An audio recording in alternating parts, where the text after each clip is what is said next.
제23장.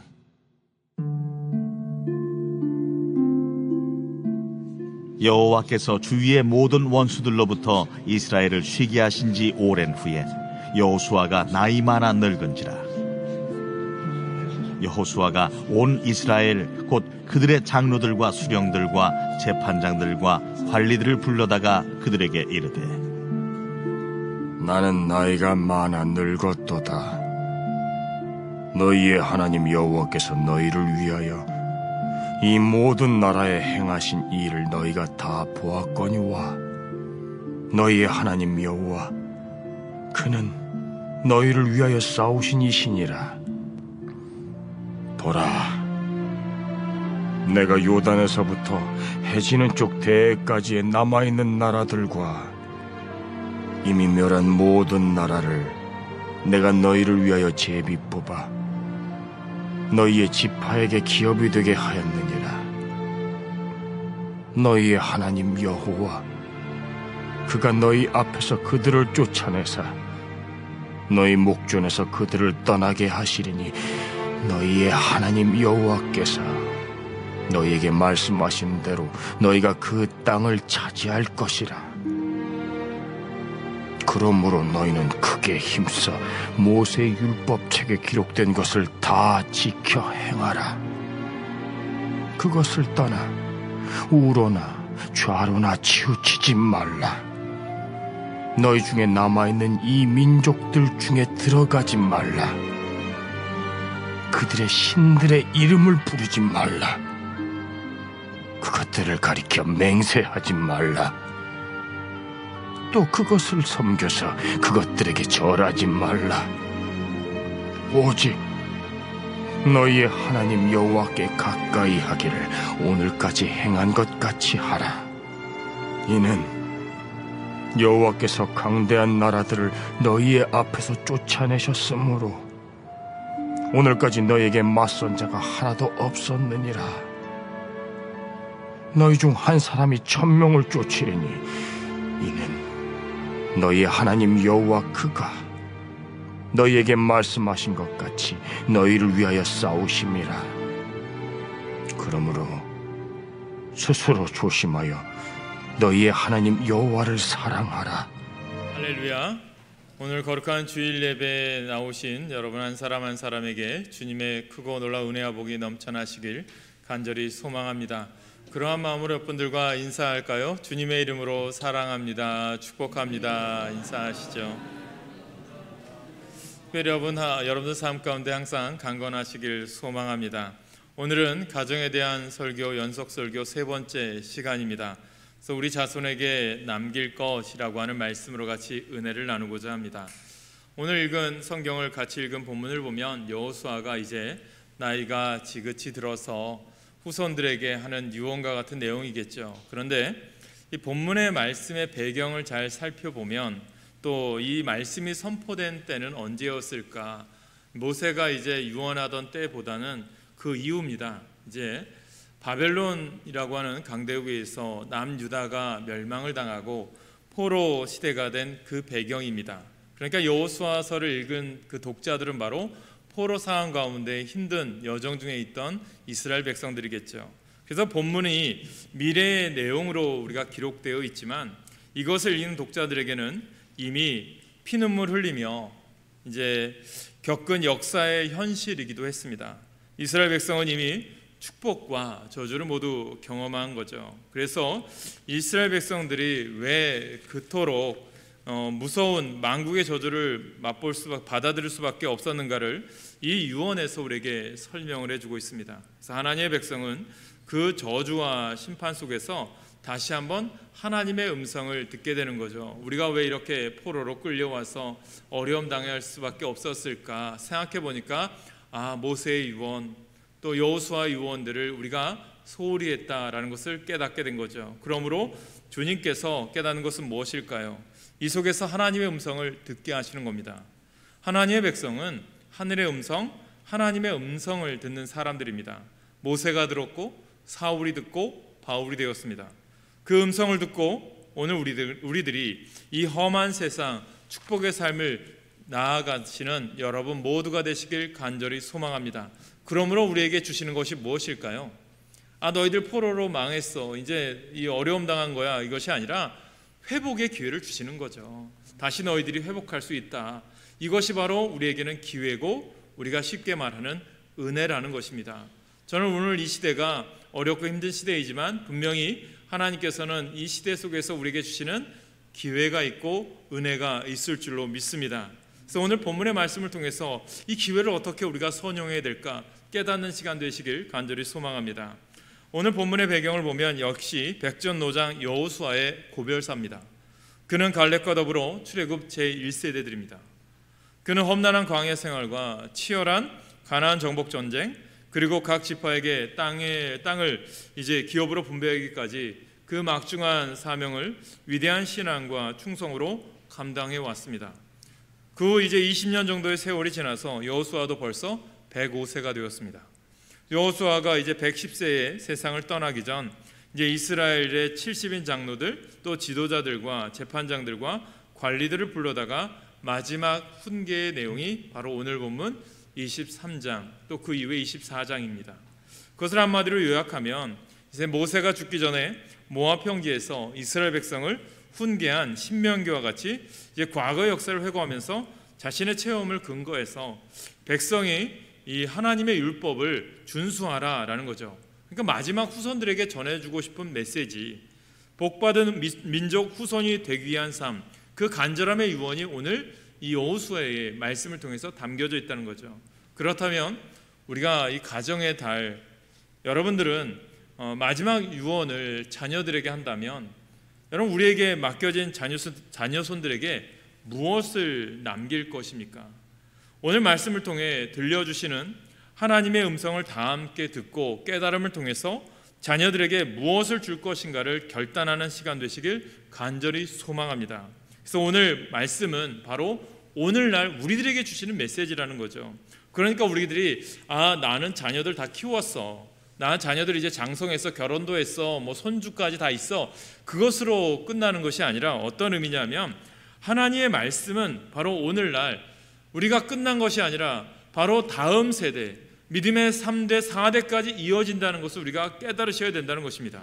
오늘 내가 어떻게 믿음 생활하느냐에 따라 우리의 자손들이 복을 받느냐 아니면 우리가 그렇지 않느냐를 결정한다는 거죠. 그래서 하나님의 말씀은 결코 절망과 멸망으로 끝이 나지 않아요.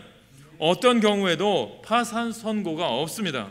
여러분 이스라엘 백성은 바벨론 포로의 고통 속에서 깨달은 것은 무엇입니까? 그 눈물 속에서 하나님 안에서 하나님의 뜻을 깨닫고 하나님을 다시 만남으로 회복할 수 있는 기회를 얻은 거죠. 그 회복의 기회를 무엇을 찾은 거죠? 바로 이 여호수아의 마지막 유언을 통해서 깨달은 겁니다. 그 다음에 이 유언은 무엇일까요? 첫 번째는요, 하나님께서 행하신 일을 우리는 전해야 된다는 것입니다. 오늘 본문 먼저 3절을 보면 너희 하나님 여호와께서 너희를 위하여 이 모든 나라에 행하신 일을 너희가 다 보았거니와 너희 하나님 여호와 그는 너희를 위하여 싸우신 이시니라. 너희 하나님 여호와라고 하는 단어를 23장에서 보니까 13번이나 반복이 돼요. 왜 이렇게 반복을 했을까 생각하니까 내가 지금 이제 105세가 되어서 얼마 안 있으면 하나님이 부르실 텐데 지금 내 인생이 이제 가나안 땅을 정탐할 때부터 또 모세의 뒤를 쫓아서 이제 이 이스라엘 백성들을 이끄는 그런 지도자가 되었을 때부터 가나안 땅을 정복하고 12지파에게 땅을 분배한 이후로부터 이 모든 것을 인도하신 분이 누구예요? 여호와 하나님이시라는 것입니다. 저는 오늘날 우리들이 여러분의 삶을 하나님께서 지금까지 인도하셨다라는 것을 명심하시길 간절히 소망합니다. 여호수아가 가나안 정복 전쟁을 모두 다 기적적으로 승리하고 땅을 분배하며 이스라엘 백성이 안식을 얻은 후에 오랜 세월이 흘렀어요. 여호수아는 과거의 역사를 먼저 회고하고 그가 가나안 정복 전쟁을 총지휘하며 수행하면서 하나님께서 이스라엘 백성들을 위해서 모든 대적의 나라에 대하여 행하신 일을 무엇입니까? 내가 경험한 너희 여호와 하나님이 함께 하셨듯이 너희들도 다 보지 않았느냐? 너희들도 이 본 것을 깨달으라는 거죠. 잊지 말라는 거예요. 저는 여러분들의 삶이 지금 우리들의 삶도 어떻습니까? 하나님 여호와는 이스라엘 백성들 위해서 싸우신 분이시라는 것을 다시 한번 증거하고 있어요. 여러분 우리 일생, 여기 계신 분들 다 일생 한번 돌아보실까요? 어떻습니까? 때로는 가난하고 굶주리기도 하고 불행의 눈물을 흘리기도 많이 했고 병들어 고통당하기도 했고 죽을 고비도 여러 번 많이 넘겼을 거 아닙니까? 어려운 가운데 지금 살아오신 것 아닙니까? 그런데 지금 내가 이 자리에 있고 이렇게 예배의 자리에 나와 하나님 앞에 경배하고 찬양할 수 있는 것 무엇입니까? 모든 것이 하나님의 은혜였다라는 것입니다. 그래서 사탄이 아무리 우리를 거짓으로 음해하고 비방하고 죽이려고 달려들어도 살아계신 하나님께서 우리를 위하여 싸워주시고 지켜주시고 승리하셔서 그래서 오늘 우리가 여기 있다라는 것임을 깨닫게 되길 간절히 소망합니다. 그것이 은혜인 거예요. 그러므로 지난날 이러한 영적 전쟁, 영적인 승리의 체험을 우리 자녀들에게 전하며 살아야 한다는 거예요. 그런데 우리 신앙생활은 어떻습니까? 우리 지금 어떤 모습을 살아갑니까? 우리가 생각하면 이제는 말로 교육하던 시대는 지나갔어요.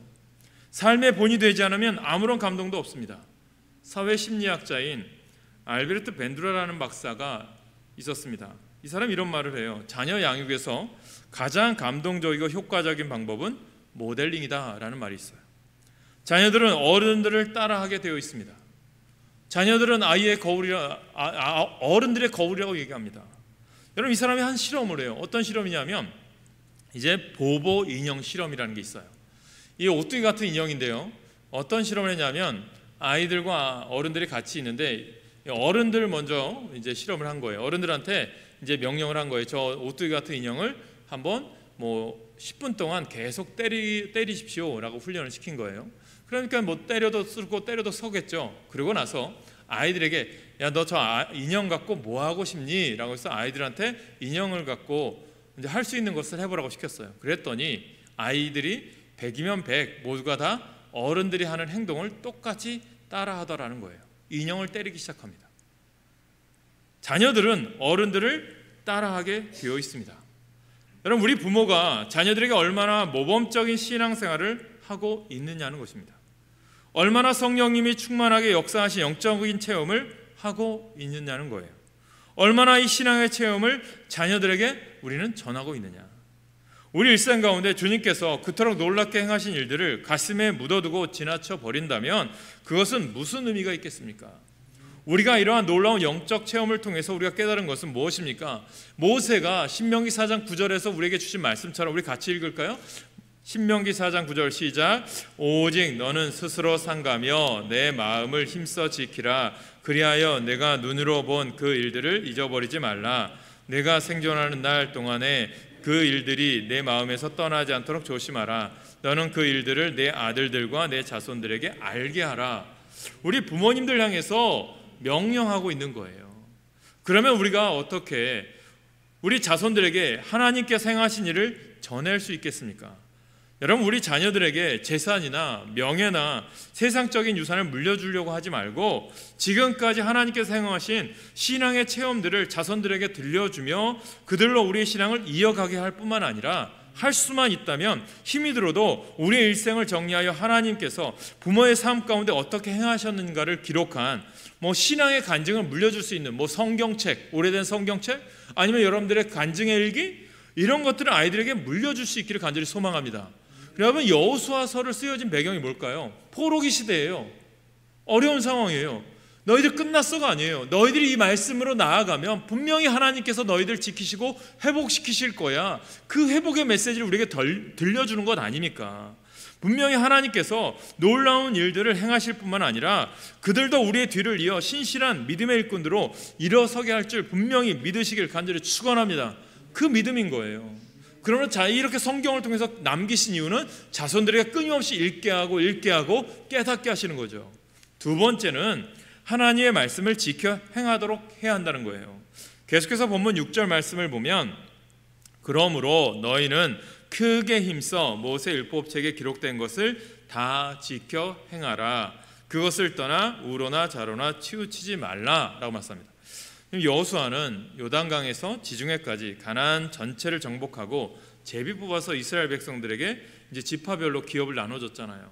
근데 여기 보니까 본문의 이 6절 말씀에 있는 단어 중에 크게 힘써라는 단어가 있어요. 이 단어가 크게 힘쓰는 게 뭘까? 이것을 원어 히브리어로 보니까 라자크템 메오드라는 단어가 되어 있어요. 이 단어가 뭐냐 보니까 매우 강해져서라는 뜻을 담고 있어요. 이 하자크라고 하는 원형 동사는 1차적으로 외적인 신체 힘을 강하게 하라는 의미이기도 하지만 더 나아가 내적인 마음의 결심을 강하게 하라는 의미도 있고, 영적으로 볼 때는 뭐냐면 우리의 믿음을 강하게 하라라는 말씀입니다. 다시 말하면 우리의 믿음이 강해지지 않으면, 믿음이 굳게 서지 않으면, 하나님을 의지하지 않으면 모세율법책, 즉 모세오경, 창세기, 출애굽기, 레위기, 민수기, 신명기 다 지켜 행할 수가 없다라는 거예요. 여러분 가운데 주님 안에서 믿음을 굳게 가질 때 이 말씀이 우리 가운데 능력이 될 줄 믿으시길 소망합니다. 그래서 우리의 믿음부터 매우 강해져서 하나님의 말씀에 기록된 것을 다 지켜 행하고, 하나님의 말씀을 떠나 우로나 좌로나 치우치지 말라는 거죠. 우로는 뭘까요? 율법주의나 신비주의 신앙. 좌는 뭘까요? 인본주의나 세속주의 신앙에 결코 빠져서는 안 된다는 거죠. 지금 우리 이 시대가 어떻습니까? 우리 자녀들은 어때요? 여러분, 강력한 사탄의 역사 속에서 세속의 급류에 마구 휩쓸려 살아가고 있어요. 특별히 어제는 스승의 날이었어요.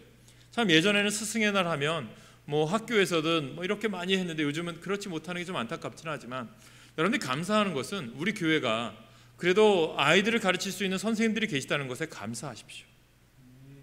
여러분들 감사하셔야 돼요. 우리 아이들을 신앙으로 기울 수 있는, 어린이들을 가르칠 수 있는 교회학교 교사가 있다는 것에 감사하시기 바랍니다.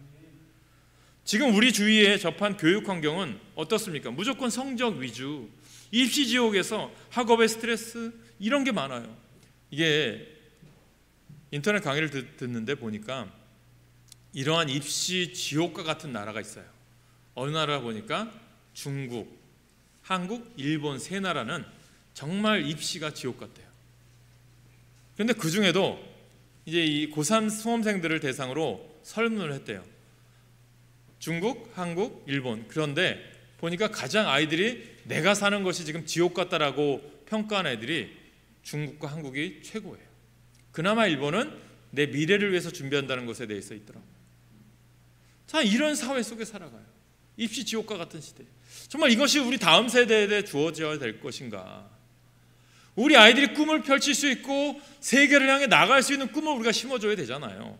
유물한 개구리처럼 이 안에 머물러 있어서 안 되잖아요. 그 꿈을 위해서 우리가 올바른 신앙의 교육과 올바른 환경을 조성해 줘야 될 책임이 우리 가운데 있습니다. 여러분, 우리 주변 어떻습니까? 술, 담배, 마약의 유혹, 거기다가 요즘 뭐 소위 말하는 차별방지법, 이것이 말을 얘기하면 좋아요. 차별하지 말아야죠. 그런데 그 속에 교묘하게 동성애, 우리가 생각하는 퀴어 축제, 이런 데 얼마나 많은 유혹들이 있습니까? 양성에 이르기까지, 뭐 구약시대의 소돔과 고모라 성과는요 비교할 수 없이 타락한 현실 속에서 정말 신앙이 없이는 버텨나갈 힘이 없는 시대인 것 같아요. 그래서 우리가 깨달으셔야 됩니다. 여러분, 이스라엘 민족의 이 포로기를 겪으면서 철저하게 그들은 목도했어요. 우리가 11절까지 읽었지만 12절, 13절 이후에 26절까지 잘 읽어보시면 이 교훈이 되는 게 있어요. 이스라엘 역사는 이것을 똑똑히 보여줘요. 알다시피 왕국을 세우고 사울왕, 다윗왕, 솔로몬 왕 때 어떻습니까? 나라가 강성해지죠. 여호와께 감사함으로 성전까지 세웠지만 그들은 타락해져 갑니다. 이 솔로몬이 마지막에는 지혜로운 왕이었지만 마지막에는 정말 나라가 강해지니까 이방 나라들과 정원하면서 이 후궁을 두기 시작하면서 많은 우상 숭배가 같이 들어와요. 그러면서 이 지역마다 산당이 서고 그 결과로 나라는 두 쪽이 나죠. 르호보암과 여로보암, 북이스라엘과 남유다가 결국은 멸망의 길로 향해 가죠. 그러므로 이스라엘 백성들에게 주는 메시지는 뭘까요? 너희들이 지금 그것 때문에 망했지만 희망의 메시지인 거죠. 포록이 있지만 하나님은 오늘도 우리와 함께 하셔서 분명히 믿음 안에 서고 하나님을 의지하면 회복시키실 거야. 그 희망의 메시지인 거예요. 저는 우리들이 자녀들을 위해서 기도하고 믿음을 키울 수 있는 기회는 여러분들에게 있다고 봐요. 아, 우리 자녀 장성했어? 아직도 교회 안 다녀? 여러분 걱정하지 마세요. 내가 믿음으로 그들을 위해서 기도하고 복음을 전하면 분명히 때가 되면 하나님께서 그 자녀를 돌아오게 하실 줄 믿으시길 간절히 축원합니다. 포로에서 돌아오기 하나님은 오늘도 우리와 함께 하시는 하나님이시거든요. 그러므로 이 험한 세상 우리의 자녀들이 하나님의 말씀 가운데 주님의 은혜와 능력 받아서 사탄의 시험과 유혹을 잘 분별하고 대적하며 승리해야 하는 것입니다. 그래서 하나님의 축복과 행복의 감격 속에 귀하게 쓰임 받아야 되는 거예요. 그래서 우리 부모가 어떻게 돼요? 먼저 영적 체험을 하셔야 되고 신앙의 간증을 자녀들에게 들려주면서 하나님의 말씀으로 삶의 표준으로 삼아 그들을 영적으로 바로 깨우쳐주며 세워 나가야 되는 거예요. 그러니까 내가 오늘 어떻게 믿음 생활을 하느냐에 따라 자녀들이 영향을 받게 되어 있고, 내가 오늘 어떻게 기도 생활을 하느냐에 따라, 내가 오늘 주의 말씀으로 어떻게 살아가야 되느냐에 따라, 내가 주의 전에서 봉사를 어떻게 하느냐에 따라 자녀들이 배운다라는 거죠. 그래서 유대인들의 신앙의 기초가 되었던 하나님의 말씀을 그들은 어렸을 때부터 자녀들에게 가르쳤어요. 그래서 모세는 신명기 4장 10절에 보면 내가 호렙산에서 내 하나님 여호와 앞에 섰던 날에 여호와께서 내게 이르시기를 나에게 백성을 모으라. 내가 그들에게 내 말을 들려주어 그들이 세상에 사는 날 동안 나를 경외함을 배우게 하며 그 자녀에게 가르치게 하리라. 이러한 말씀처럼 시나산에서 율법을 직접 받은 감동으로 열정을 쏟아 자녀들에게 말씀을 가르치라는 거죠. 그러니까 이 말씀이 우리의 자녀들에게 은혜를 부어주고 지혜를 더해주고 축복을 내려주어서 인도하신다는 거죠. 그 결과 어떤 역할을 합니까? 전 세계 인구의 0.2%가 유대인입니다. 근데 역대 노벨상 수상자의 25%가 유대인입니다. 정치, 경제, 사회, 문화, 예술, 국방, 외교 이르기까지 전 세계 모든 분야를 이끌어가는 막강한 영향력을 끼친 게 유대인이에요. 지금 이스라엘이 잘하고 있다 잘못하고 있다 이걸 따지기보다는 중요한 것은 하나님이 그렇게 복 주신 거죠. 그런데 그 복을 가지고 선한 일을 사용해야 되는데 그렇지 않은 모습도 있다는 게 참 안타깝죠. 지금 또 이제 가자지구, 이 지역은 이제 블레셋입니다. 이 구약 시대부터 지금까지 현재적으로 끊임없이 전쟁을 싸우고 있는 게 이 이스라엘인데, 다 자신들의 과거에 대한 하나님의 말씀을 순종하지 아니한 그러한 것들이 지금도 이렇게 전쟁 속에 있는 게 이스라엘이겠죠. 미국의 막강한 영향력이 전 세계에 있습니다. 왜 그럴까요? 그들의 경제력, 그들의 모든 것들이 다 유대인들의 영향력이 있어요. 왜 이스라엘을 함부로 못 건드린 줄 아세요? 유대인들이 속해 있는 경제력을 미국이 유대인들을 돕기 때문이에요. 중요한 것은 미국이 다 잘한다는 게 아니라 그들도 좋은 영향력으로 선한 영향력, 복받았으면 선한 영향력을 끼쳐야 되는 게 마땅한 거죠. 저는 그런 역할을 해야 된다고 봐요. 하나님이 왜 이스라엘을 이렇게 위대하게 쓰셨느냐 하면 하나님의 일을 감당하기 위해서 주셨는데, 그렇게 하지 못할 때 하나님은 그들도 심판하시겠죠. 우리가 심판이 아니라 하나님이 심판하시겠죠. 미국도 마찬가지고 오늘날 우리들도 마찬가지 아닙니까? 하나님 우리 이만큼 잘 살게 하시고 복받게 하신 이유는 뭘까요? 하나님의 선한 일을 위하여. 에베소 2장 10절에 보면 선한 일을 위하여 너희를 지음받게 하셨나니. 우리에게 주님의 일이 있는 거죠. 그런데 그 하나님이 주신 것 가지고 올바로 선용하지 못하면 하나님은 우리를 심판하시겠죠. 이처럼 하나님의 말씀을 올바로 자녀 손들에게 가르칠 때 그들의 장래에 인간의 힘으로 얻을 수 없는 놀라운 하나님의 은혜와 축복과 행복을 일생도록 누리게 될 수 있다라는 거죠. 뼈저리게 아픔을 통해서, 이 포로기를 통해서 이스라엘이 겪은 겁니다. 그러면서 회복을 소망하는 거죠. 오늘 시대에 우리가 회복해야 될 것이 이 말씀이라는 것입니다. 진리는 결코 멀리 있는 어려운 것이 아니에요. 항상 단순하고 가까이 있는 거예요. 우리가 먼저 성경 말씀 가운데 은혜를 받고 자녀들에게 가르치는 것을 결코 고리타분하게 생각해서는 안 된다는 거죠. 또 성경 말씀을 말한다고 지루하게 생각해서도 절대 안 된다는 거죠. 이것은 아무리 강조해도 지나침이 없으며, 왜냐하면 하나님의 말씀이라는 이 성경을 보고 가운데 하나님의 풍성한 은혜가 담겨 있기에 부족함이 없는 축복도 담겨 있고 행복의 감격도 가득 담겨 있는 게 어디예요? 성경이죠. 우리가 부모로서 이러한 하나님의 말씀의 은혜를 너무 갈급하게 사모하고 믿고 실천한 신앙의 삶이 어렵기도 하지만 가장 근본적으로 중요한 것이라고 생각해요. 우리 교회 어떤 권사님이 필사를 하고 있어요. 오래 걸리세요. 작년부터 시작했는데 힘들어서 중단했다 요즘 다시 하고 계시더라고요.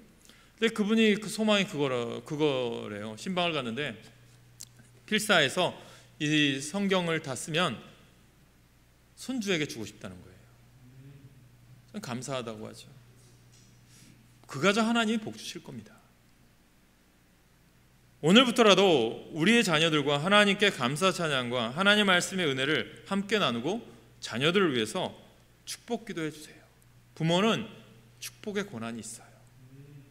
그래야 우리가 다 함께 하나님의 말씀을 지켜 행하며 살아가면 요한계시록 1장 3절의 말씀처럼 이루어질 거예요. 우리 같이 읽을까요? 요한계시록 1장 3절 시작. 이 예언의 말씀을 읽는 자와 듣는 자와 그 가운데 기록한 것을 지키는 자는 복이 있나니 때가 가까움이라. 분명히 우리에게 증거하고 있지 않습니까? 그러므로 우리가 먼저 하나님의 말씀의 깊은 은혜와 축복과 행복의 감격을 뜨겁게 체험하고 우리 자녀들에게 하나님의 말씀을 듣고 지켜 행하는 신앙을 물려줌으로써 우리 자녀들도 살아계신 하나님의 축복을 마음껏 누리며 귀하게 쓰임받으며 주님께 크게 영광 돌리게 될 줄 확실히 믿으시길 소망합니다. 세 번째로는 하나님의 성전을 가까이 사랑하게 하셔야 합니다. 주의 교회를 사랑하시라는 거죠. 마지막 본문 오늘 8절부터 11절 보면 오직 너희 하나님 여호와께 가까이 하기를 오늘까지 행한 것 같이 하라. 그러므로 스스로 조심하여 너희 하나님 여호와를 사랑하라.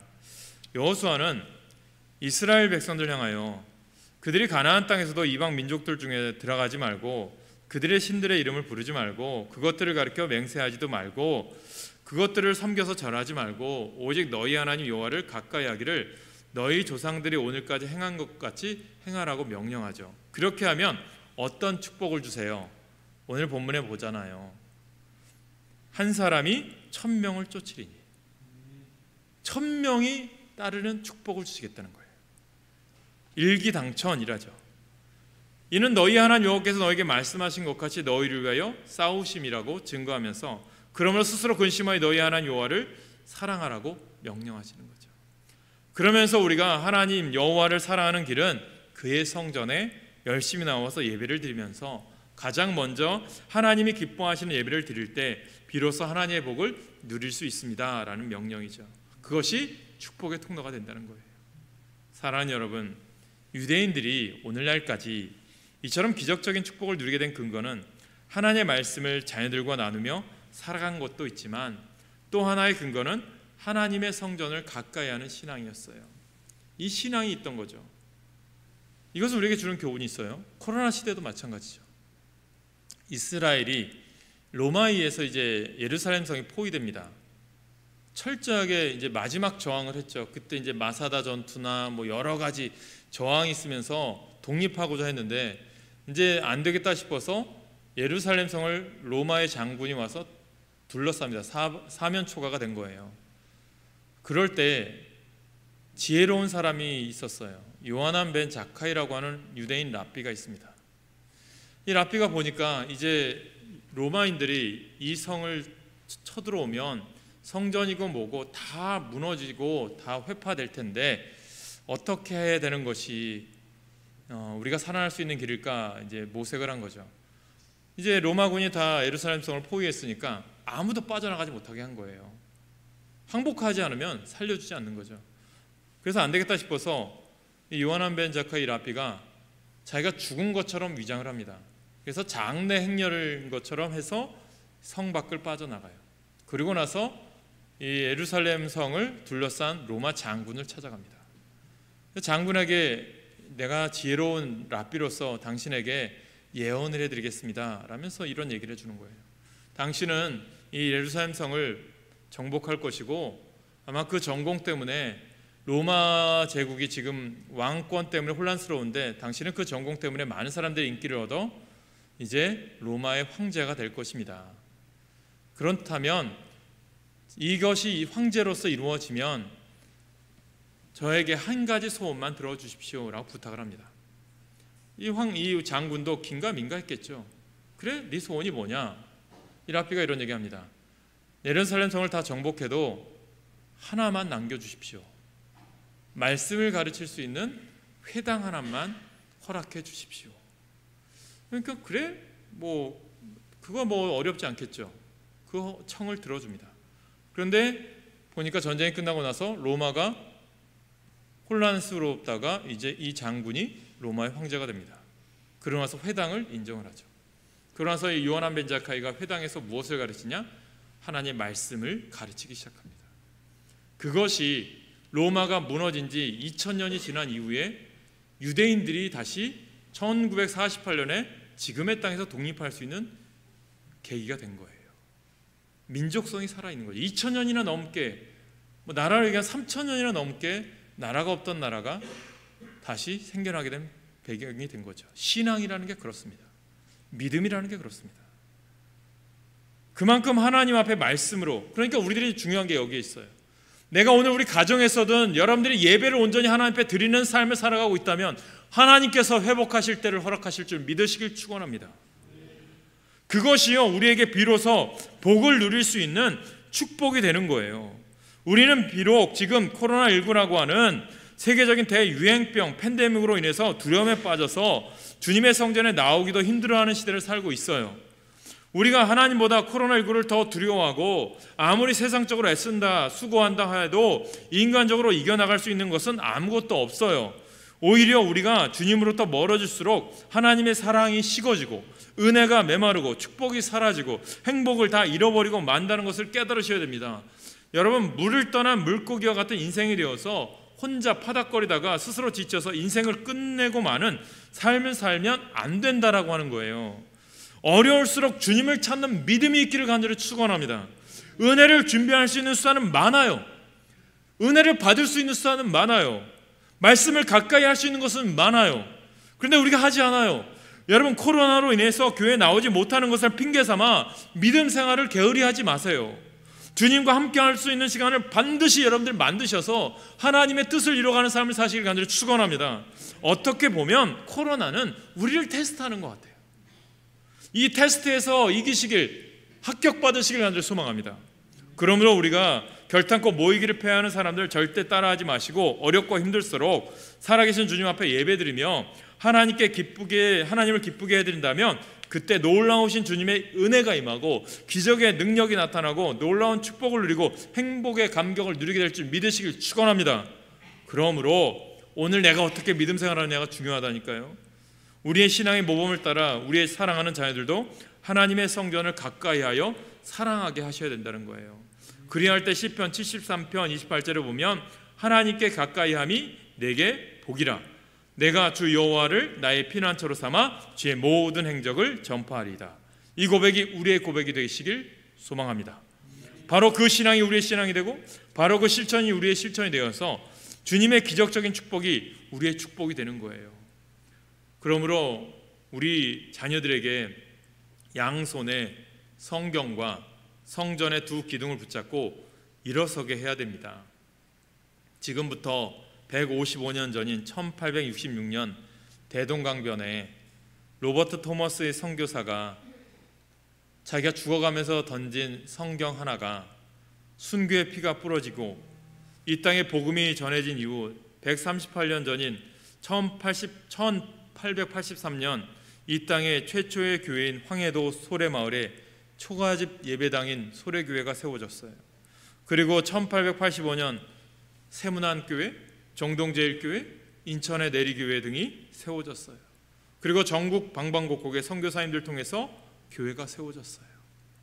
하나님의 교회에서 은혜 받고 축복받고 행복하게 헌신한 믿음의 주의 종들과 장로님들과 권사님들과 집사님들과 성도님들이 이 땅을 개화하고 근대화하고 민주화하고 복지화하고 세계화하는데 지금까지 앞장서서 크게 일할 수 있었던 것입니다. 그렇다면 우리로 끝날 것입니까? 아니라는 거죠. 우리가 우리의 자녀들을 데리고 교회에 열심히 나올 때 10년, 20년, 30년, 40년, 50년 후 그들의 일생이 하나님의 나라를 위해 어떻게 쓰임받고 있을 것인가 기대가 되지 않습니까? 그래서 시편 84편 4절 또 10절 11절에 보면 주의 집에 사는 자들은 복이 있나니 그들이 항상 주를 찬송하리이다. 주의 궁정에서 한 날이 다른 곳에서의 첫날보다 나은즉 악인의 장막에 사는 것보다 내 하나님의 성전 문지기로 있는 것이 좋사오니 여호와 하나님은 해요 방패이시라. 여호와께서 은혜와 영화를 주시며 정직하게 행하는 자에게 좋은 것을 아끼지 아니하실 것임이라. 분명히 우리에게 약속하지 않습니까? 그러므로 우리가 하나님의 성전에 가까이 나오고 사랑하는 신앙을 우리의 자손들에게 물려주므로 그들도 우리의 뒤를 이어 이 놀라운 주님의 은혜를 받고 넘치는 축복을 누리고 행복의 감격 속에 마지막 때에 사명을 감당하며 크게 영광 돌리게 될 줄 확실하게 믿으시기 바랍니다. 사랑하는 여러분, 우리가 하나님께서 맡겨주신 자녀들을 기르면서 선한 청지기의 사명을 감당하며 살아가다 보면 얼마나 피눈물 나는 고생이 많으셨습니까? 그러나 끝까지 인내하며 살아왔기에 오늘의 우리도 있고 우리의 자녀도 있고 우리의 가정도 있는 것 아니겠습니까? 사랑하는 여러분, 이스라엘 백성은 바벨론의 고난 속에서 하나님의 음성을 듣고 온 인류에게 본문의 설교를 전하고 오늘 우리에게도 새로운 소망의 문을 열어주고 있습니다. 회개만이 그 문으로 들어가는 열쇠입니다.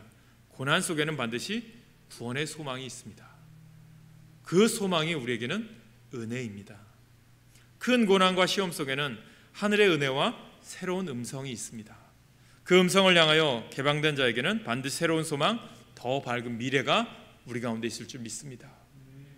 하나님의 성전에 가까이 나오며 사랑하게 될 때 우리의 자녀 손들이 장래의 앞길이 열려지고 하나님의 복을 누리며 하나님의 나라를 위해 귀하게 쓰임받으며 크게 영광 돌리는 우리 하나로 중앙교회 신앙의 명문 가문을 이루어가는 우리 믿음의 모든 권속들 되시길 주님의 이름으로 간절히 축원합니다. 기도하겠습니다.